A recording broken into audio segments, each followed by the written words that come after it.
Welcome to Master of Science with host Professor James McCanney. The good professor's career spans 50 years as a university teacher, scientist, and engineer.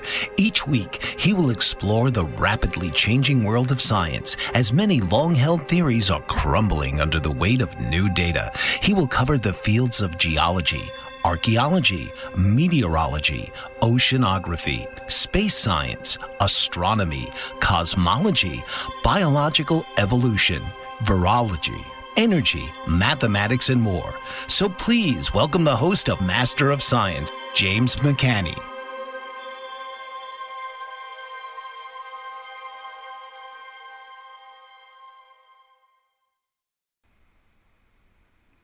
Good evening, everybody. Episode number 68 in the ongoing series. Tonight, main science topic. I'll now just review a little bit. Going back to episode number 62, I gave some photographs that came from an area called Green River, Utah. Now, it's a very dry area, very well preserved, and there are some petroglyphs there. One of them is on the cover of my Planet X Comets and Earth Changes book. And they very clearly show some large comets.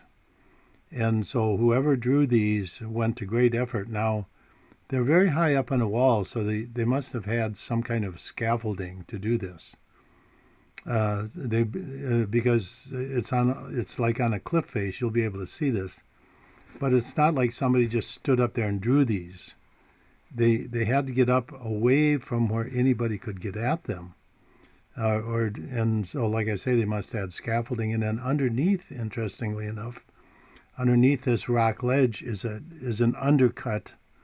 And there's activity, human activity there, and it's impossible to say how old it is. It's probably an area that has been used for religious ceremonies for thousands of years because there's evidence of fires there where people would have kept warm, built a fire, and got out of the elements. But at any rate, tonight I'm going to continue that series and show you the entire set of photos and talk about them and the relationship to comets, large comets, and the history of man. But first of all, quick note, I've had a sale on my water filters for a while now, and just a tremendous sale on the MR5 whole house water filter, what we call the best deal package. It's the MR5 whole house water filter. It comes with the UV sterilizer, which is a good idea because that takes care of a lot of times you have organic gas, other things that the UV will mitigate if it gets through the MR5 filter. But that's on sale. It's a tremendous price of $6.99. That includes shipping. And that sale is going to end this coming Sunday night, November 30th, midnight Eastern Time. Or I could extend it out to Pacific Time to bring in the West Coast there. So that's on sale. And once again, the webpage, jmccwaterfilters.com. Also, the 7-inch, these are the gravity replacement filter elements that are on sale. They are for, 4-pack is $199. That's like $30 off the regular price, and these all include shipping also. So $199 for the 4-pack, and then the 8-pack is, if the normal price would be like about 3 in the 400s, but they're on sale for $378 for an 8-pack, and we send you 10. So you get 2 free, actually, even with the sale price. And then the 12-pack is $100 off, and that's $497. Normally it would be $597, but $497. You buy these 12, and we send you 14. Go to the webpage, jmccwaterfilters.com, and take advantage of that. Sale ends this coming Sunday night. Okay, enough of that. I want to talk about the Sphinx. It's going to concentrate as much as possible on some archaeology, and I'm going to also make some comments on the NASA, this ridiculous news press conference, NASA, Tuesday, literally a week ago, And I'm going to try and play some clips here of the woman who is introducing this. She's some kind of chief science officer or some kind of, and basically, I don't like to accuse people of lying because lying implies intentional deceit. She just wasn't telling the truth. And I just don't think she knows any better. I mean, these people are they're dumb as a rock. Let's just put it this way. Probably got a PhD. That doesn't mean anything. PhD means piled higher and deeper. And that, by the way, the first time I heard that was when I was at Cornell. There's a woman who was typing my papers for me that were being published in peer-reviewed journals dealing with this, all of my work on the electrical nature of the solar system. And so her name was Marie Jones. Well, she happened to be Carl Sagan's private secretary. And she was a secretary in the space science department and in physics. And so anyway, she was an elderly lady, very nice, and lived on a pauper's wages, by the way, and made extra money by typing papers for people like me. And so that's where she didn't have a lot of respect for the space scientists and astronomers and astrophysicists and physicists of Cornell. Let me just put it that way. Okay, so anyway, the PhD came up, and she said, "Yeah, piled higher and deeper," and I had to chuckle at that. Okay, so I want to talk about the Sphinx in Egypt, and there's a lot of discussion that it's highly eroded, which it is. There's a lot of water erosion on the Sphinx, which means that it was built before some kind of heavy water activity. Well, people claim that we know the climate of Egypt for the last 5,000 years. Well, that's true to a degree. However, there was a great flood, and this comes down to us from all cultures in the world. It was a worldwide flood. It was a torrential rains, and people try and change this and say, oh, it was where this land bridge broke and water flowed in to flood the Mediterranean Sea, and that was the Great Flood. No, it was 40 days and 40 nights of torrential rain. And once again, 40, I've talked about this before, in the biblical sense is a figurative number. It's like our billion. When somebody says a billion, do they really mean a billion and not a billion and one? No, they mean a big number. Like Carl Sagan was famous for saying billions and billions. And so in biblical times, 40 was the biggest number people could imagine. So Christ went into the desert for 40 days and 40 nights. Noah's flood, 40 days and 40 nights. All kinds of references to 40. Because for the average person on the street, walking around in sandals in old Rome or wherever before that, 40 was the biggest number they could imagine. So that's where this 40 came from. It is just like an undetermined number, but big. And so we had the 40-day and 40-night inundation of the Noah's flood, what we call the Noah's flood, because the story comes down to us through a guy named Noah and his family who survived on this boat and stuffed it full of animals at the word of request of God.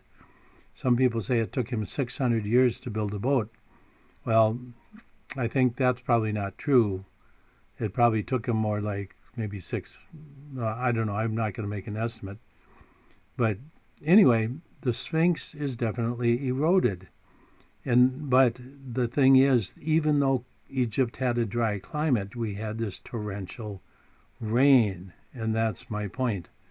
Because what people are trying to do is saying, well, since we know the climate of Egypt, going back maybe 5,000 years, then it didn't rain. It was a dry climate. Well, that's true, except if you have a torrential rain event, then you had serious rain at one time. And I'll tell you, this recently, within, of course, this is happening all the time, but you have these tremendous rain storms that occur in third world countries. They happen in the United States, but where it rains intensely for sometimes hours, and it just washes out roads. It does a lot of damage, and this is after 3 hours of rain, torrential rain. This is kind of rain that is so heavy that if you were out in it, you probably couldn't breathe. You would hardly be able to breathe. That's how heavy the rain is. But the Sphinx definitely has some erosion, rain erosion on it, but it's due to the Great Flood, which, okay, put a time limit on that. The best time frame for the Moses event, that's where the Hebrew Israelites came out of Egypt with Moses, and that was during the time of the Venus comet passing of Earth. Okay, so that's an event, but prior to that, if you go into the Bible, remember the Bible is a genealogy. And the best dating for that event that I have found, and I'm not one to pick dates, but the best dating I've found for the Moses event is around 2500, it's about 1500 BC. And so, and once again, these are isolated events, and you have to look at the overall picture. Sure, the climate may have been stable in itself. Okay, switching gears a little bit. 3I Atlas, what's in the news? Well, I was the first person to really concentrate on the issue of this comet approaching Jupiter, which is going to happen in about March of next year. And because the comet is slowed down, it's going to have a little bit of different interaction. It's going to be a different dating. In fact, we still don't know the exact date.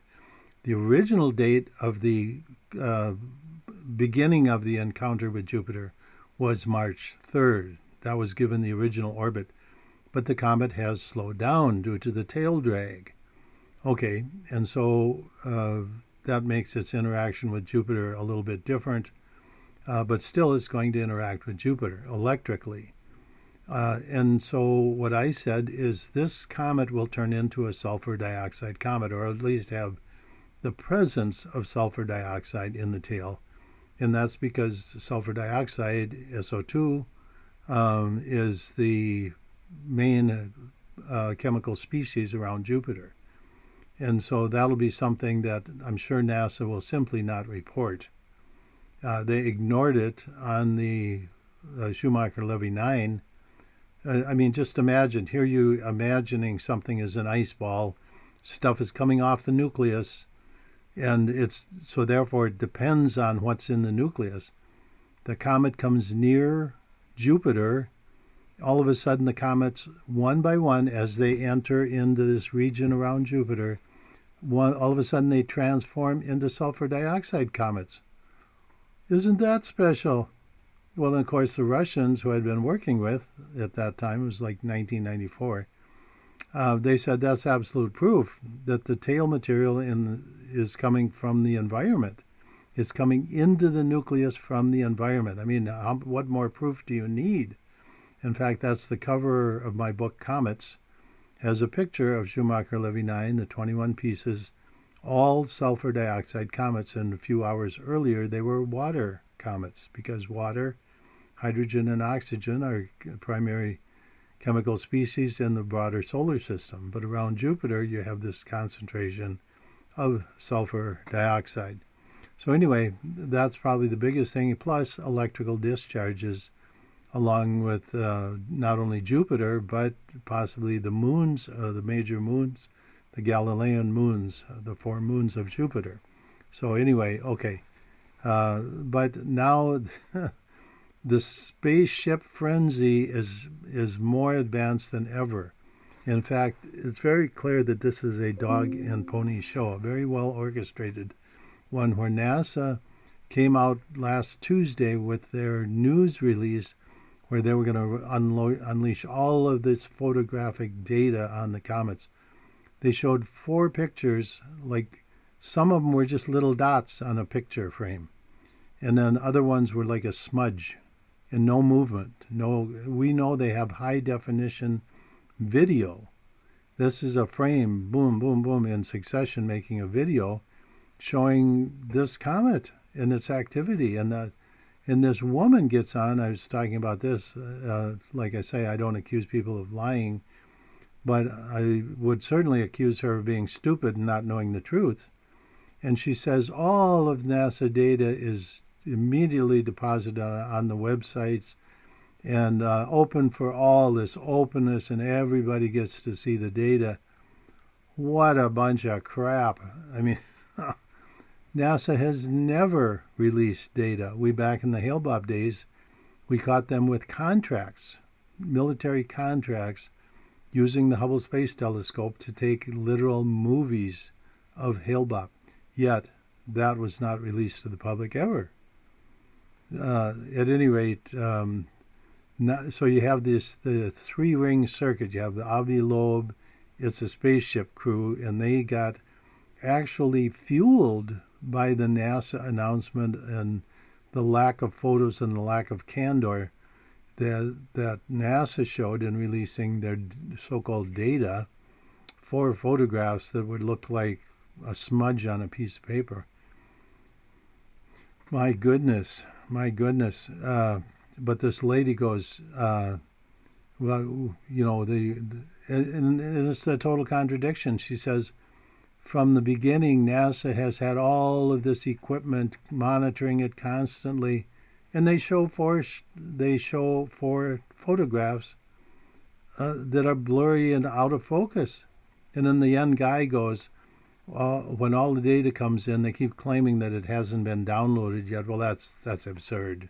That's absolutely absurd, because they had it right away. But what they don't want to show is the electrical discharging to Mars and what what comets really are.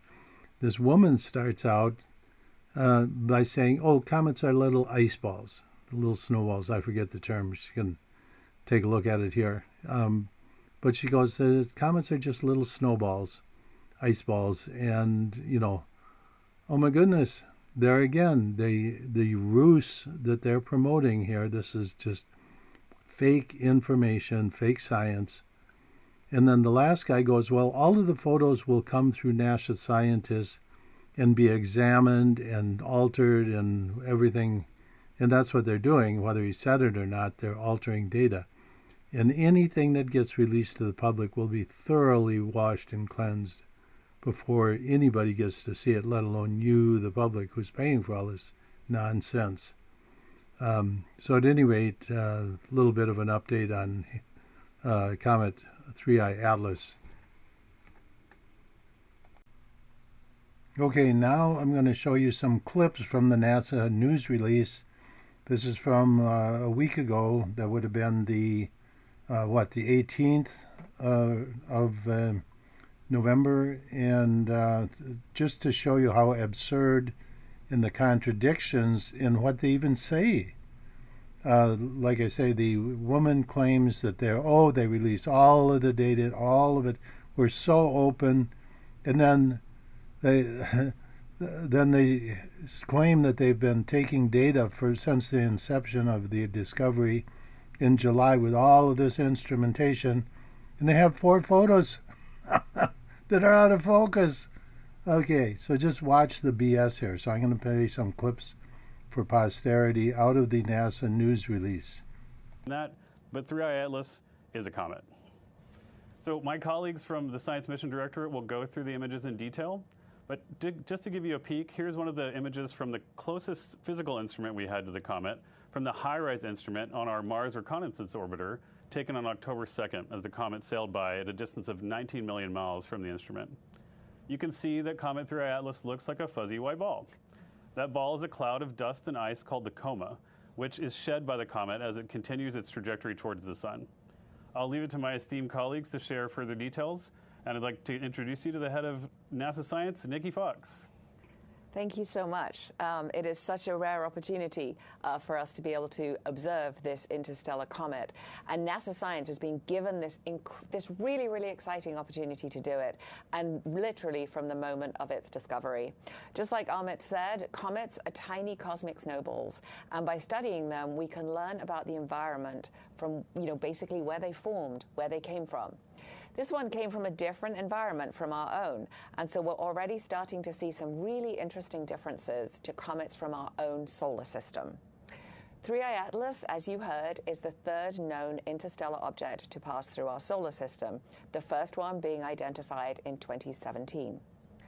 While these types of interstellar objects have long been predicted, we are just beginning to be able to find them thanks to the newest technologies with our network of Earth-based telescopes, which are designed to find small, fast-moving objects in space. The NASA-funded Atlas Survey Telescope, which made the discovery, is part of NASA's Planetary Defense Network. Our telescopes are always watching the skies to keep us safe, and in doing so, they occasionally make major scientifically interesting discoveries, just like this one.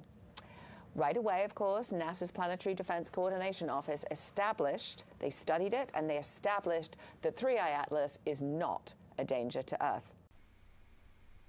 Okay, now let me interrupt here just a second. Now, am I to understand that NASA is keeping us safe?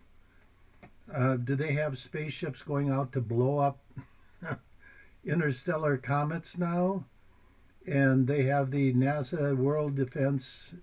No, this is complete garbage. What this woman is saying is complete garbage. NASA has no ability to defend the planet against anything, let alone this comet. Spacecraft all across the solar system, and boy, were they ready for this event. NASA's science assets on board our missions have provided the United States the unique capability to observe 3I Atlas almost the entire time it passes through our celestial neighborhood. Everything NASA science does is interconnected, and nearly 20 mission teams have been working together to really rise to this challenge. 20 mission teams, by the way, and counting. Everything we're learning about the comet is possible because of the distribution of all of the different instruments on our spacecraft with different capabilities. And I'll note that for some of them, we've even pushed our scientific instruments beyond their normal capabilities, beyond the things that they were designed to achieve to allow us to capture this amazing glimpse at this interstellar traveler. In other words, we can study this comet so well because we have many different assets in different locations, observing things in different wavelengths, in different ways, with different instruments, each set of observations providing a different lens for understanding.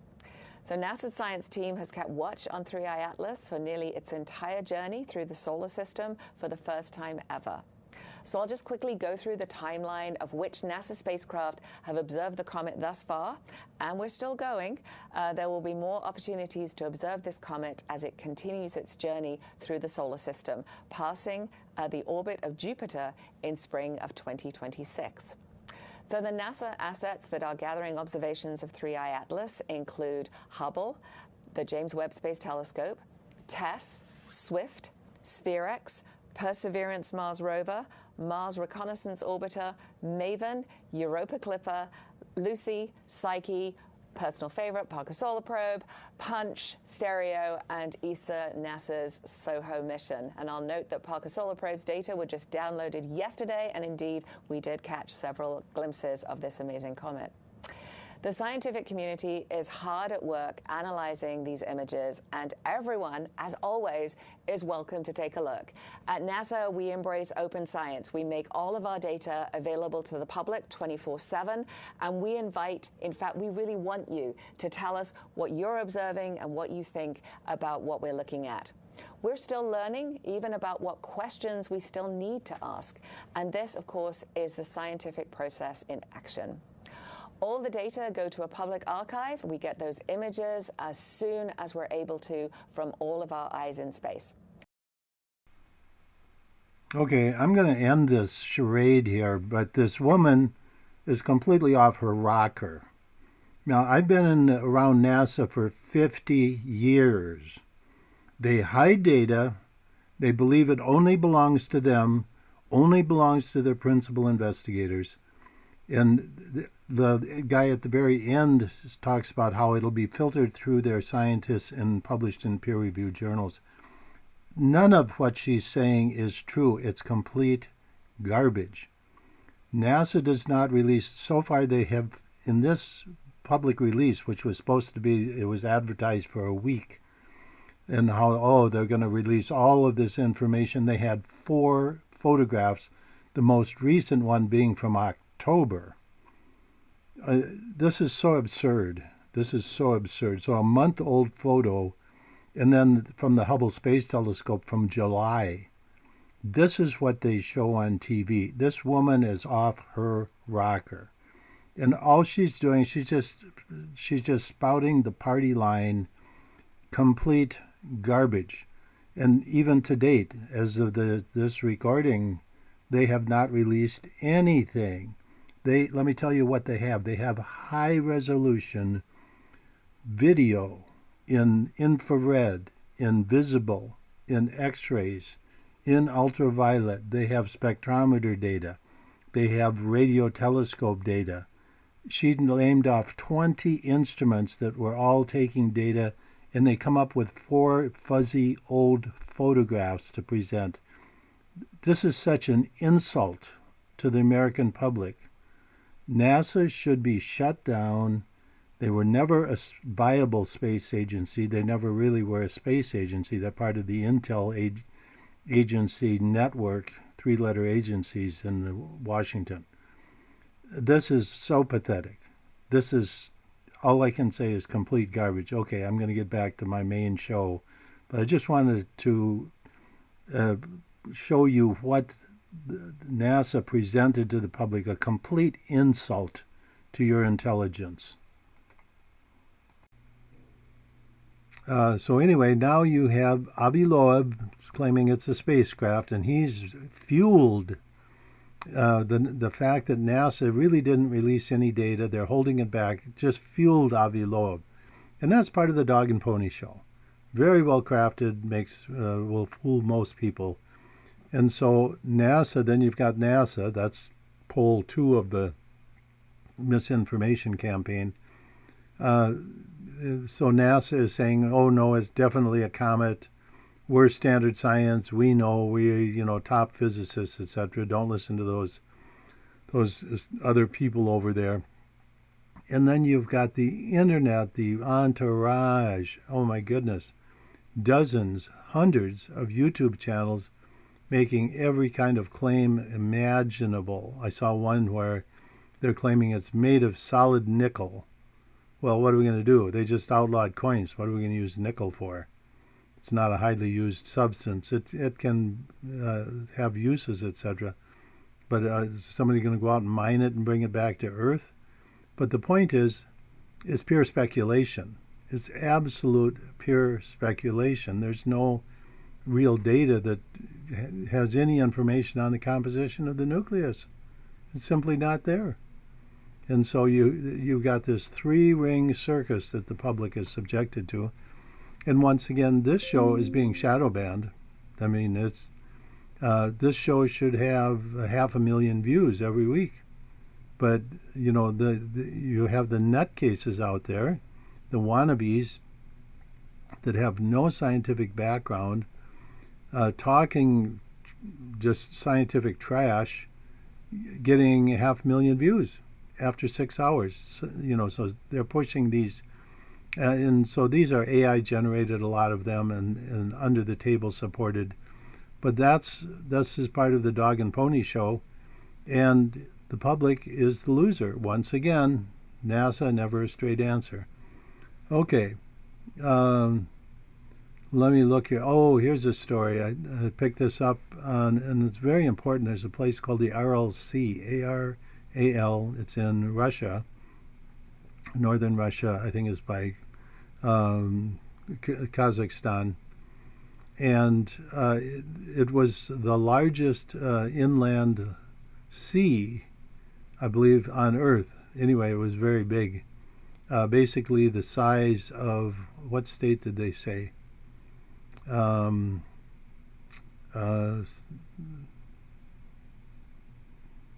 forget. Anyway, it's a large open body of water, and it was salt water.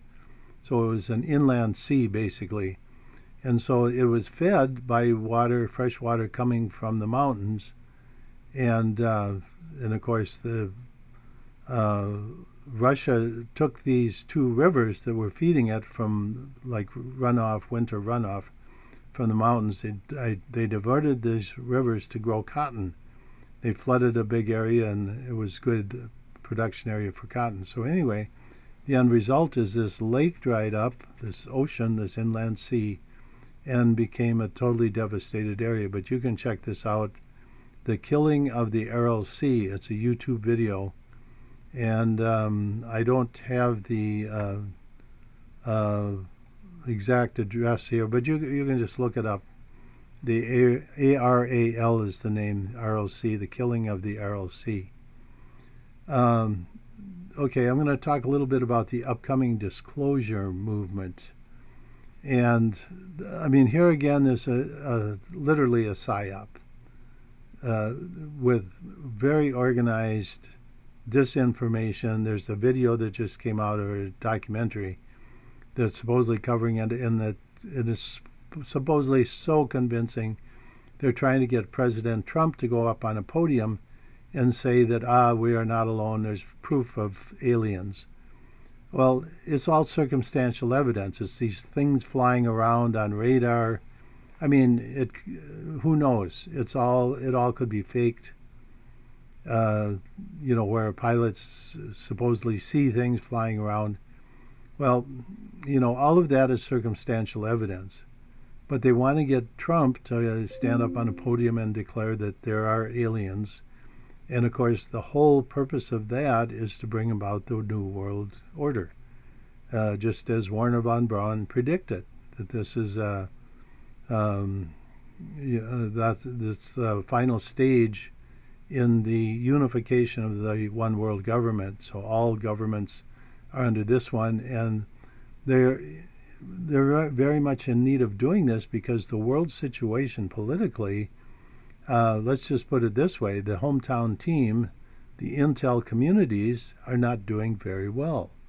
Nobody trusts them. Nobody believes them. Nobody listens to them. That's why there are thousands of YouTube channels out there where people are tuning in, but they're not tuning in to the official government story. And that's why they got to pull this off. So you have, on one hand, the disclosure movement, where these people are going, oh, yes, for decades. They're seeking proof that the government has documentation on aliens.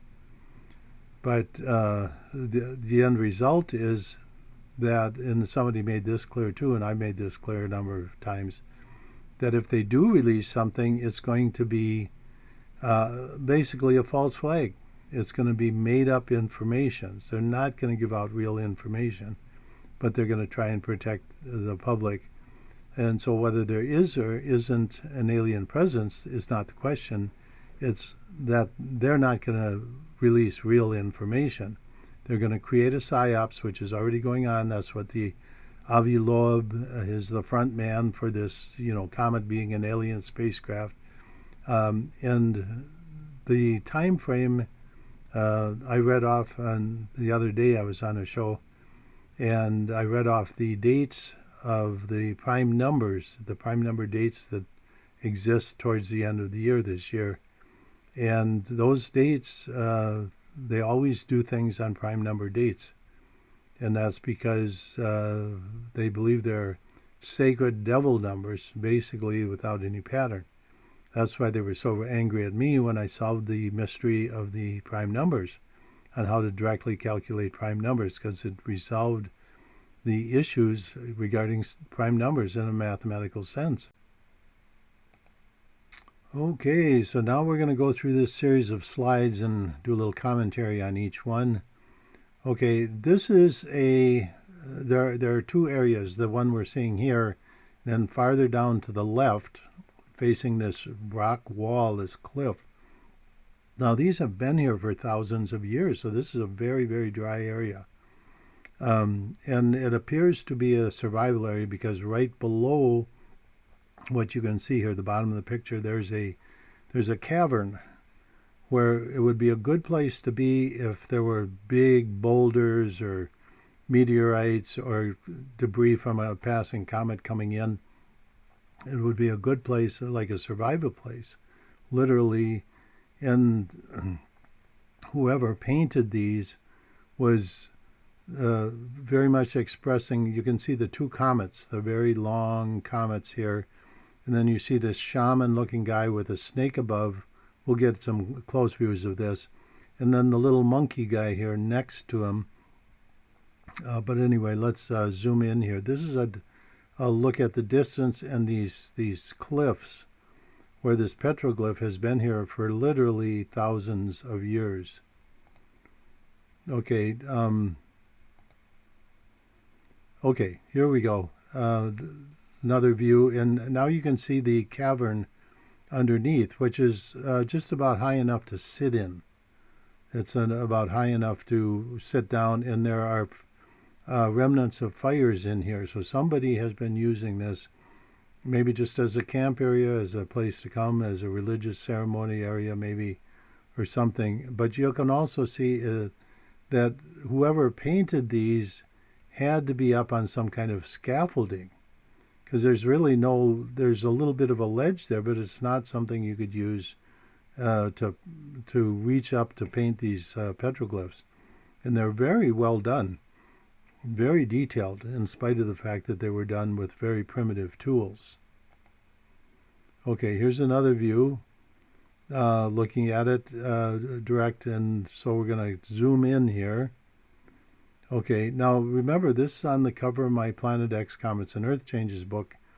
The photographs I got came from a photographer. His name was Gary Smith, and he appeared in National Geographic, and I wrote to him and I asked permission to use his photograph on the cover of my book, my Planet X Comets and Earth Changes book, because these are two definitely comets, and these are the star of the show here, so to speak. And we'll get into these, keep zooming in here. Okay, so now I'm going to draw some red circles around the various themes here and see what they're talking about. Okay, now the snake is a common theme.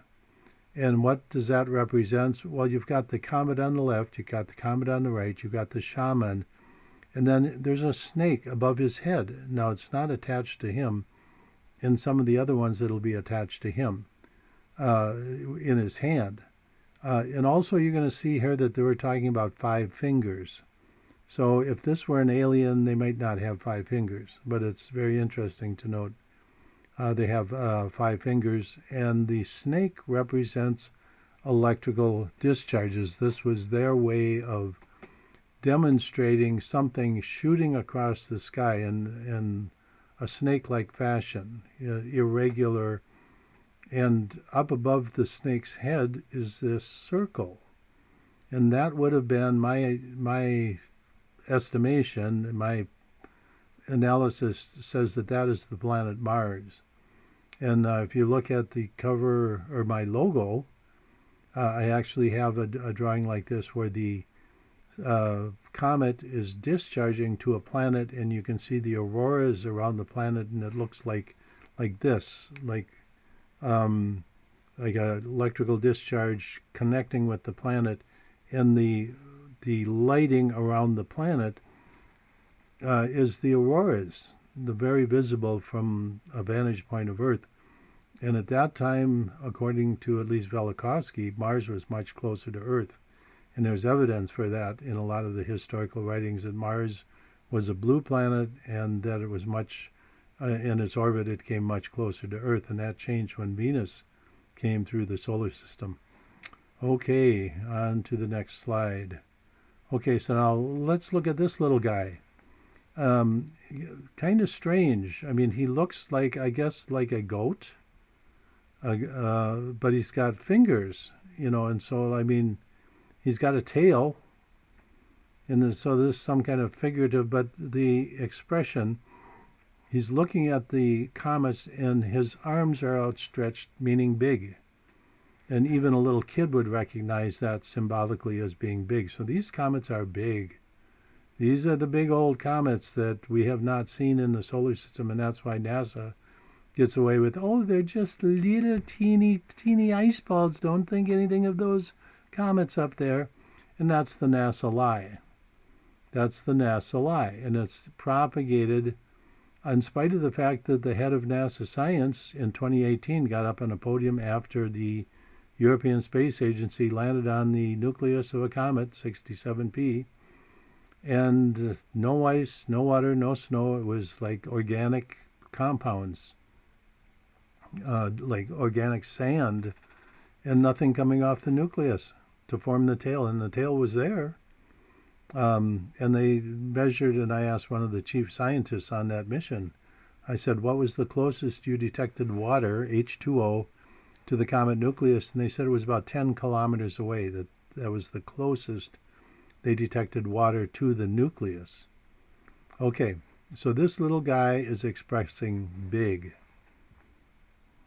Go to the next slide here. Okay, let's look at the tips of the comets. These are sunward spikes, but they're squiggly. And so that's indicative of a very high magnetic field. The squiggly lines there, that's the sunward spike. That's the electron beam coming out from the sun. And by the way, 3I Atlas, since its inception, has shown a sunward spike. It's still doing it. It's been doing it all along from the very beginning. And then NASA goes, oh yeah, we see those all the time. That's part of a normal comet. No, they have been squirming around this issue for decades, since 1954 when Comet Aran rolled in, and they kept saying, oh, it's just an optical illusion. An obstacle illusion, I almost said, but that's good choice of word. An obstacle illusion. That's the NASA, the obstacle to their theoretical baloney. But in this, it's very clear that it's drawn twice, not once, but twice. And this also would indicate to me that there are two comets up in the sky at the same time, big ones. And the Colburn talks about that, about the multiple large comets doing battle. They interact with each other. And so anyway, the sunward spike, the squiggly sunward spike, indicating high electrical current in a magnetic field. Okay, here's a close-up. Once again, you can see the comet on the left, the little guy here, the little goat guy. Now you can see his feet are the feet of a goat, but his hands are the hands of a person.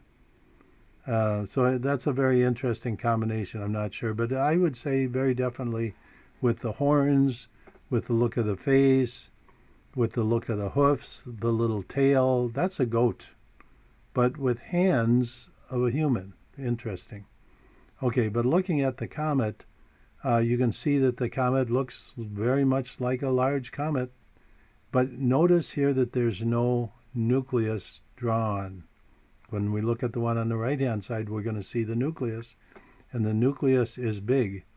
You'll see in this diagram that the hand up at the upper right-hand corner of this photo, the hand only has 4 fingers, but there will be some other ones where it's definitely 5. Okay, let's move on. Okay, now this is an interesting pattern. This appears to be some kind of a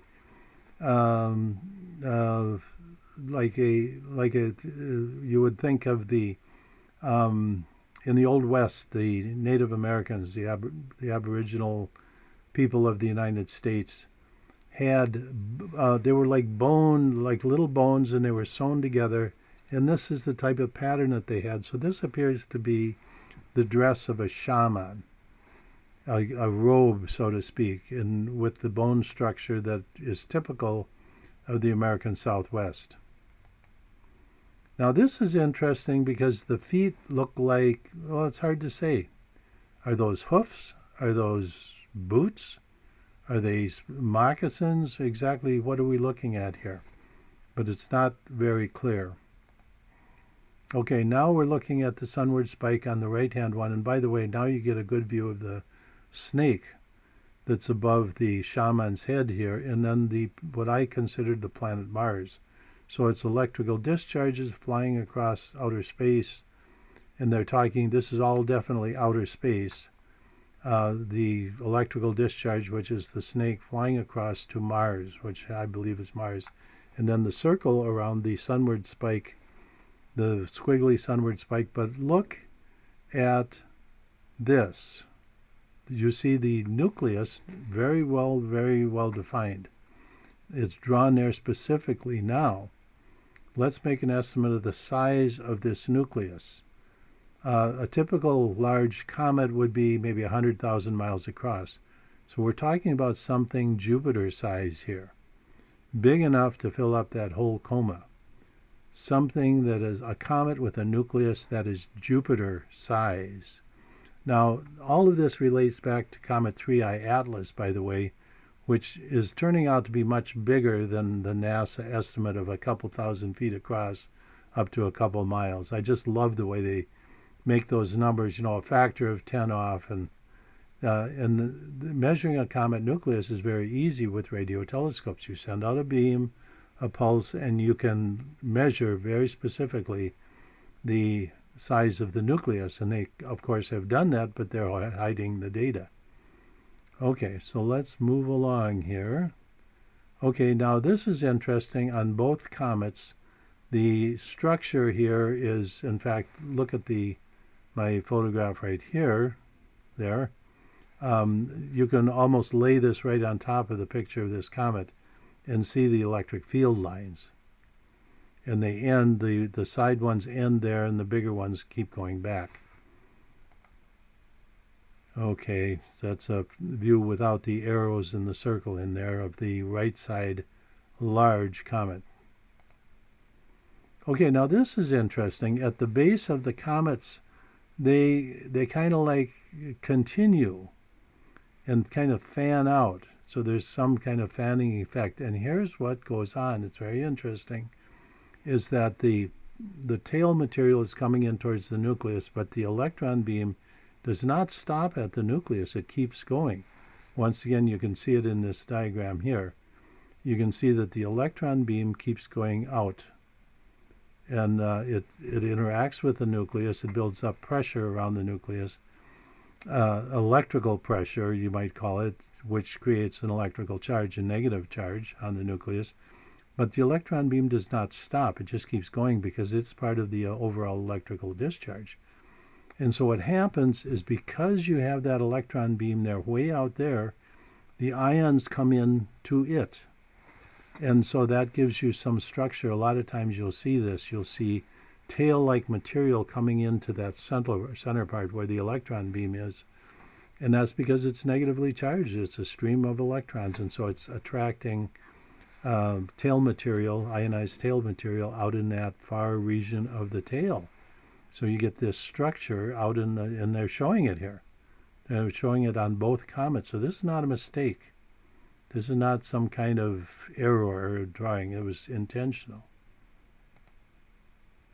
Okay, now we're going over to another drawing, which is off to the left of this one, in this cliff structure. And we see two people, these shaman type of people. And here they have feet. It's very interesting. And we'll see that they have 4 fingers and a thumb. The guy on the left there especially is very clear. And there's a lot of cometary activity here in this diagram. So let's zoom in on this. This is a little bit, once again, at a distance. And you can see also that they had to have scaffolding to do this. This was not, they had some kind of arrangement here, some kind of scaffolding arrangement to do this drawing. There's no shelf there to stand on. Okay, so here we got circles around what I would call comets. So you have 2 comets up here, 2 comets down to the right side. And okay, look at how many snakes do we have in this picture. We got a couple snakes. One is in the hand of the shaman on the right-hand side, one of the snakes, and the other snake is up by the shoulder of the guy on the left. Look at the hands. 1 thumb, 4 fingers. The guy on the right also, the visible hand there, 5 fingers, basically a thumb and 4 fingers.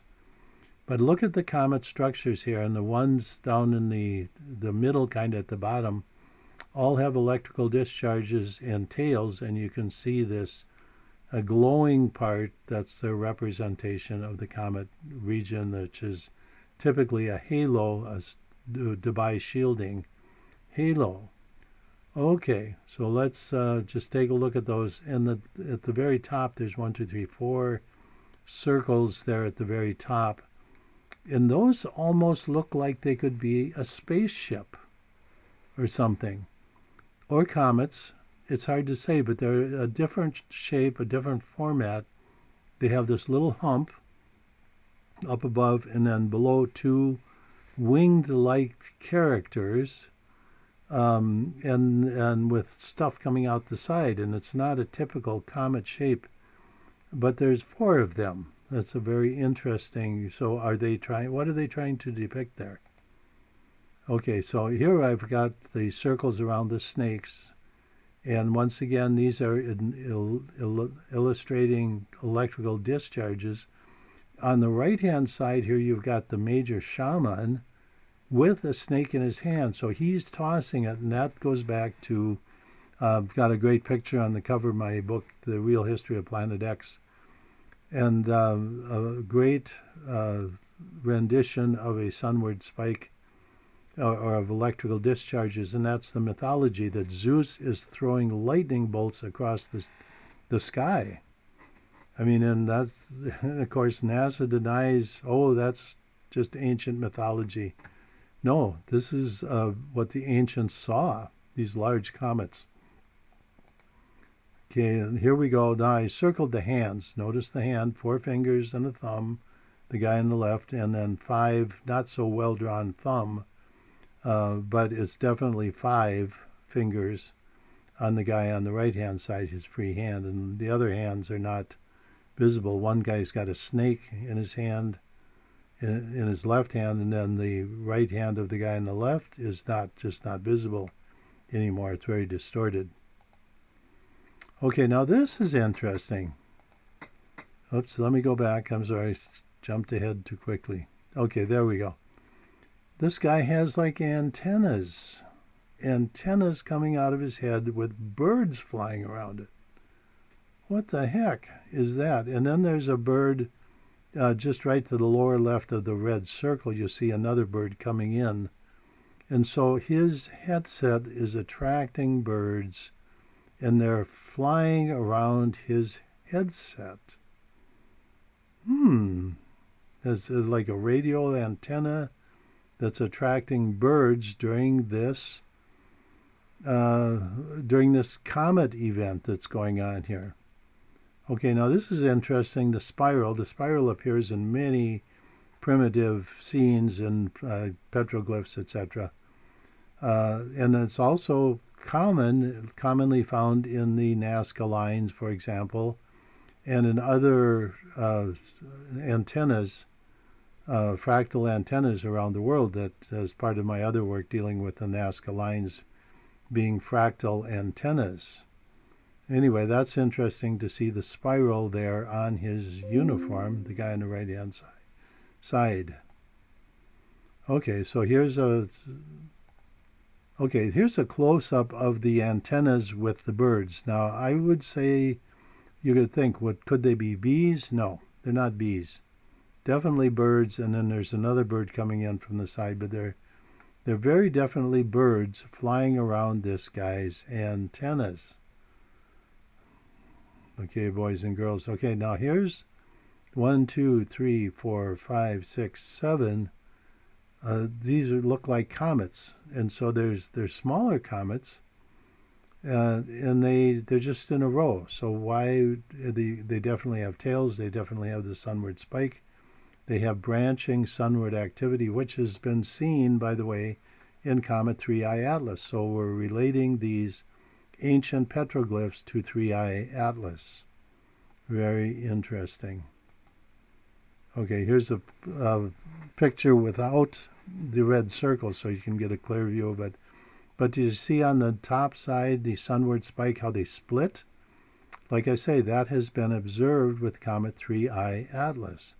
So, and then you see the tail on the downside, and then the coma, the kind of oval circles, 7 of them. Very interesting. Okay, well, here's the guy, his Mr. Mountain Beast, I think is the name. And this is the guy that took these photographs. You can see one of them above his head. And at any rate, here we go. This is the actual video. The creepiest thing I've ever seen, day 2. And Mr. Mountain Beast. And so go over and give him some. And there you can see my message. He's scratching his head in the video and saying he doesn't know what these are. So I put a comment in there. It'd be interesting to go see if that comment has been scrubbed by YouTube, because they scrub anything with my name in it. It's in there. They've been doing that since the original days of YouTube. Okay, so but anyway, here's what I say. See the following book, Planet X Comets and Earth Changes book, copyright 2000 by James M. McCanny, author. Has one of these on the cover of the book. See the webpage, and then it gives a link to my jmccannyscience.com webpage for details. The photo used for the book cover came from a photographer, Gary Smith, who was featured in National Geographic and gave permission to use the photos. These are complex drawings, but include comets and symbolism of electrical discharges in the heavens between planets and multiple large comets. It appears this area under the overhang was either a survival area during heavy meteorite bombardment, during passage of large comets, and or a spiritual place used by Aboriginals. Also see weekly television show Master of Science with Professor James McCanny, episode 62 and 68, which refers to this episode, for more details. There are numerous other locations with similar drawings around the American Southwest. Contact information can be found on the above-mentioned webpage. Okay, and so that was, is there a date on there? Anyway, that was maybe about a week ago when that comment went there, and I've not heard anything from this person. But very interesting. Here's a diagram or a photograph of this disclosure documentary that's coming out I was referring to earlier. All of this mixes together, by the way. It's very interesting because when I talk about ancient archaeology, it's what they're trying desperately to hide from you, the public. And they're trying to push this disclosure agenda, and that's to drive in the new one world government. You got the Larry Ellison with, what's the name of the company? I'll think of it. It begins with Penatel, or what's the name of that? I forget offhand. But they're installing surveilling equipment all over the place. And it's being installed, and one day they're going to just turn it on and say, oh, everybody's surveilled. How wonderful a world we're going to have. It's already there in places like Vietnam and in China and other places. This is coming. It's been rolling out, and it's coming in the thing they're going to use to roll it out to get the one world government in place, and Trump is going to roll right along with it. He's going to just like COVID, he's going to fold like an old suit and usher in the one world government. And so it was supposed to be America first. Well, it ain't going to be America first. It's going to be America part of the one world government, and America as you know it would go away. And that's the whole point of many shows I've done with Jeff Rentz. I was on the Coast to Coast AM show on the 13th of December. Check that out with George Norrie, talking about Comet 3I Atlas and how it's being a PSYOP that's being used to run in the one world, new world order government. Okay, and so that, like I say, all of this weaves together. Let me see if I have any more. No, that was the last slide. So it looks like we're about out of time for this week, so we'll talk to you next week. I hope this is informative. Tell your friends and do likes and things like that because this show is being, no question, this show is being shadow banned. It's amazing to see shows by people with no content, no background, 500,000 views after 6 hours when they have maybe 5,000 subscribers. Absolutely impossible numbers unless it's being pushed out there by YouTube, and who has the ability to do that? And a lot of those are AI. I'm not AI. I'm real. And so they don't want me. When my book, Planet X, Comets and Earth Changes, came along, this was in 2000, they had a major psyops going on around Planet X and, of course, hiding Hale-Bopp. And, boy, they didn't like my book. They didn't like my input because it ruined their psyops. Crazy lady talks to aliens. We're all going to die. May 15, 2003, which came and went and nothing happened. And they continued with the psyop. The whole psyop was to negate the importance of Hale-Bopp being Planet X. Literally, I have a book on that. The entire story dealing with that. Okay, so we'll talk to you next week. Remember the sale on the JMCC Water Filters webpage, the jmccwaterfilters.com webpage. $699 for the MR5 plus the UV sterilizer, the Bastille. That's going to end Sunday night at midnight, November 30th.